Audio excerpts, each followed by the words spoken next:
कर्जत पंचायत समितीमध्ये मागील 5 वर्षे राष्ट्रवादीची सत्ता होती, मात्र यावेळच्या निवडणुकीत शिवसेनेने सत्ता काबीज केली आहे। या निवडणुकीत राष्ट्रवादी आणि शेकापने आघाडी केल्याने आघाडीची ताकद वाढली होती, मात्र शिवसैनिकांनी केलेल्या जोरदार प्रचारामुळे सेनेने 7 जागा पटकावून विजय संपादन केला, तर आघाडीला 5 जागांवर समाधान मानावे लागले।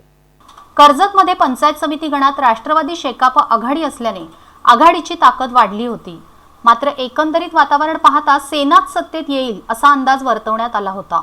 हा अंदाज खरा ठरवत पंचायत समितीवर सेनेने आपला भगवा फडकवला।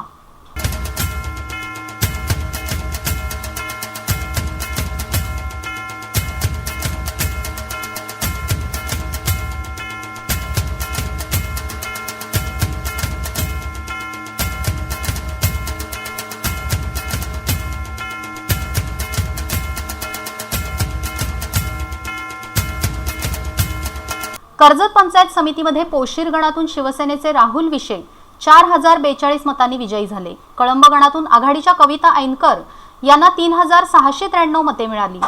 पाथरज गणातून आघाडीच्या जयवंती हिंदोळा यांनी 6024 मते मिळवून विजय संपादन केला। कशेळे गणातून आघाडीच्या सुरेखा हरपुडे यांना 4696 मते मिळाली।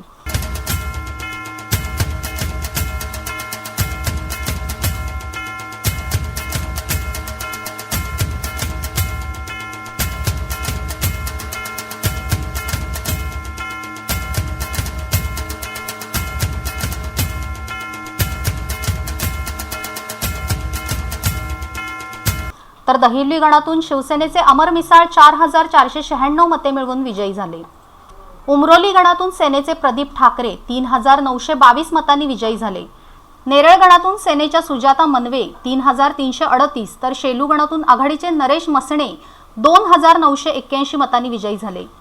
पिंपळोलीमधून सेनेचे काशीनाथ मिरकुटे 4361 मते मिळवून विजयी झाले। सावेळे गणातून शिवसेनेच्या भीमाबाई पवार 4892 मतांनी विजयी झाल्या।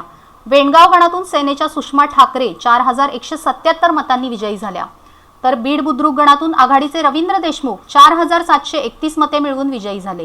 हा आमचा विजय आम्ही बिगर पैसे वाटून शिवसेना काँग्रेस युतीने आमचे दोन्ही उमेदवार जिंकून आणले। हा विजय आमचा युतीचा विजय, म्हणून शिवसेना काँग्रेस युती आमच्यावर जे विश्वास टाकून सर्व नागरिक आमचा विश्वास टाकलेला आहे, त्या विश्वासाला कुठलाही ताणाला जाणार नाही, म्हणून आम्हाला फुल मताने जिंकून दिलं।